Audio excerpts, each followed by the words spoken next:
bir nəfərin, bir alimimizin barəsində misal olaraq qeyd ediblər, tarixə düşüb, böyük alimlərimizdən olub. Bir gün tələbələr hiss elədilər, başa düşdülər ki, bunun həyat yoldaşı o böyüklükdə fəqih, alim, bəsirət sahibi evdə həyat yoldaşı xanımı bunu döyür bəzi hallarda.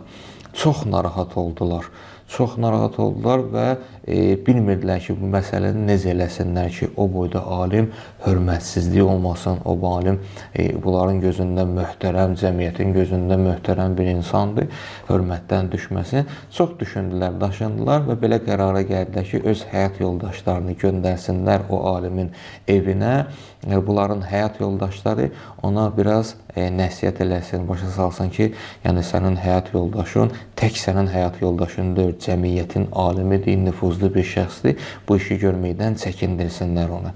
Amma bunu gəlib bildirəndə o çox narahat oldu, tez dərhal dedi ki, yox, bu işi nə bada görəsiz, qəti olaraq bu işi görməyin.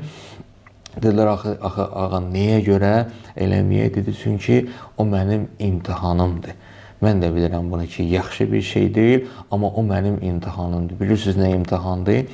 Mən ki, Nəcəfdə, Həzrət Əleyhisselamın hərəmində piş namazlıq edirəm, cəmaat namazlarında gəlib dayanıram orada və mənim namazımda, arxamda iqtida eləyənlər çox insanlar olur, çox insanlar gəlib iqtida eləyirlər. Mən hər dəfə namazı bitirəndən sonra məndə bir qürur yaranır. Bu qürur mənim içimdə yaranır deyənə evə gələndə, öz xanımın bir dənə ki, mənim bir yumruq ki mənə vuranda, bir qapaz ki mənə vuranda, belə deyək, onda başa düşürəm ki, sən elə heç kimsən.